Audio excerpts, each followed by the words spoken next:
તો સુરત શહેરમાં ખાડાઓનો વિરોધ થઈ રહ્યો છે। કોંગ્રેસ દ્વારા ખાડા મહોત્સવ યોજવામાં આવ્યો। પૂના ખાતે ખાડાઓમાં ભાજપનો કેસ નાખીને વિરોધ કરવામાં આવ્યો છે। અનોખી રીતે વિરોધ થઈ રહ્યો છે। ગરબા રમી ભાજપનો વિરોધ કરવામાં આવ્યો। ખાડાઓ પુરાણ કરવાની માંગ કરવામાં આવી રહી છે। પોલીસે કોંગ્રેસના કાર્યકરોની અટકાયત શરૂ કરી દીધી છે। તો સુરતમાં વરસાદને લઈને પડેલા ખાડાઓ સામે કોંગ્રેસે રચનાત્મક વિરોધ નોંધાવ્યો છે।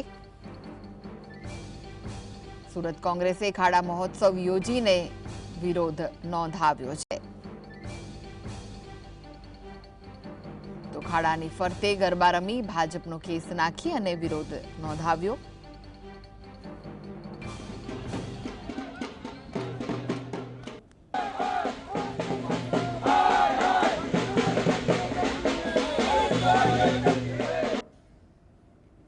તો આ વિશે વધુ માહિતી માટે જોડાઈ ગયા છે સુરતથી સંવાદદાતા સાહિસ। સુરત કોંગ્રેસે જે ખાડાઓ પડ્યા છે શહેરમાં તેને લઈને અનોખી રીતે વિરોધ દર્શાવ્યો, શું વિગતો છે? બિલકુલ તે ચોક્કસપણે સુરત શહેરની અંદર ઠેર ઠેર ખાડાઓનું સામ્રાજ્ય જોવા મળી રહ્યું છે। ત્યારે લોકો ત્રાહિમામની સાથે હવે કોંગ્રેસ દ્વારા ખાડા મહોત્સવની ઉજવણી કરવામાં આવી હતી અને ખાસ કરીને ભાજપનો કેસ જે છે તે ખાડામાં મૂકવામાં આવ્યો હતો અને વિરોધ જે છે તે કરવામાં આવ્યો હતો। આપણે પહેલા ખાડાના દ્રશ્યો બતાવવાનો પ્રયત્ન કરી રહ્યા છે કે જે ખાડાનું સામ્રાજ્ય ઠેર ઠેર જોવા મળી રહ્યું છે। ત્યારે લોકો એક તરફ ત્રાહિમામ જોવા મળી રહ્યા છે, ત્યારે કેટલાક કોંગ્રેસના અગ્રણીઓ પણ આપણી જોડે ઉપસ્થિત છે। તેમની જોડે પણ વાત કરવાનો પ્રયત્ન કરી રહ્યા છે કે કઈ રીતનો વિરોધ છે તે કરવામાં આવ્યો હતો, કારણ કે બેનરોની સાથે ગરબા રમી વિરોધ કરવામાં આવ્યો હતો। કઈ રીતનો વિરોધ કરવામાં આવ્યો હતો સુરેશભાઈ, અને કઈ રીતનો ખાડાનું સામ્રાજ્ય? દિનેશભાઈ સાવલી, સુરત મહાનગરપાલિકા। આજે અમારા સુરત શહેર યુવક કોંગ્રેસ રાજીવ ગાંધી પંચાયતી રાજ સંગઠન દ્વારા હજી શરૂઆત છે વરસાદથી, અને સૌથી સારા રોડ સ્માર્ટ સિટીમાં જો બતાવવાનું કામ મહાનગરપાલિકા કર્યું। આપણે જે રસ્તા ઉપરથી ઠેર ઠેર મસ્ત મોટા ખાડા પડી ગયા છે। તો આજે અમે આ ઉત્સવ પ્રિય જે સરકાર છે, ઉત્સવ પ્રિય જે શાસકો છે, આજે પણ પેપરની અંદર ફોટા આવ્યા છે કે જાણે ખાડા પુરાવા હસતા હસતા મોઢે ભારતીય જનતા પાર્ટી ના જે કોર્પોરેટર છે એમને ચૂંટાયેલા પ્રતિનિધિ જયારે ખાડા પુરાવતા હોય ત્યારે જાણે કે પ્રજા આફતમાં હોય અને એના માટે જયારે ઉત્સવ હોય ત્યારે અમે ખાડા મહોત્સવનો કાર્યક્રમ કર્યો છે। ઢોલ નગારા વગાડ્યા છે, લોકોને મીઠાઈ ખવડાવી છે, ભારતીય જનતા પાર્ટીના ઝંડા અને માનનીય નરેન્દ્ર મોદી સાહેબનો ફોટો પણ ખાડામાં મૂકવામાં આવ્યો છે। એટલા માટે મૂકવામાં આવ્યો છે કે મોદી સાહેબના નામ પર છુપાઈને આવે છે।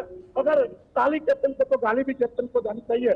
તો અમારે આજનો વિરોધનો આ કાર્યક્રમ હતો અને આવનારા સમયની અંદર હજી પણ આનાથી ઉગ્ર વિરોધ કરવામાં આવશે, કારણ કે દર વખતે સુરત શહેરની એવી પરિસ્થિતિ થાય કે ખાડામાં સુરત કે સુરતમાં ખાડા, એ પરિસ્થિતિ ન આવે એટલા માટે આજનો અમારો ખાડા મહોત્સવનો કાર્યક્રમ હતો। દિનેશભાઈ, આ ઠેર ઠેર તમારો વિરોધ યથાવત જોવા મળી રહ્યો છે, પરંતુ અધિકારીઓ અને ક્યાંક ને ક્યાંક કોર્પોરેટરો માત્ર ફોટો સેશન કરાવતા હોય એવા દ્રશ્યો પણ જોવા મળ્યા છે। 100% આપની વાત સાચી છે।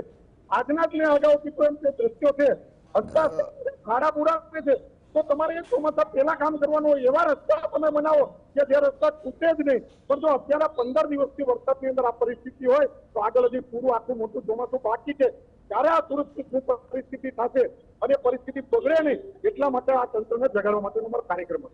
બિલકુલ તે આ કાર્યક્રમ તંત્રને જગાડવા માટે હતો। જે રીતના અત્યારે ખાડા અને ખાસ કરીને કોંગ્રેસનો વિરોધ જે છે તે કરવામાં આવ્યો હતો, હાથમાં બેનરો લઈ અને ઠેર ઠેર ગરબા રમી વિરોધ જે છે તે કરવામાં આવ્યો હતો, અને ખાસ કરીને કોંગ્રેસ દ્વારા વિરોધ યથાવત રાખવાની ચીમકી પણ કરવામાં આવી છે। અને ખાસ કરીને સુરત શહેરની અંદર ખાડાઓનું જે સામ્રાજ્ય જે છે તે ઠેર ઠેર જોવા મળી રહ્યું છે।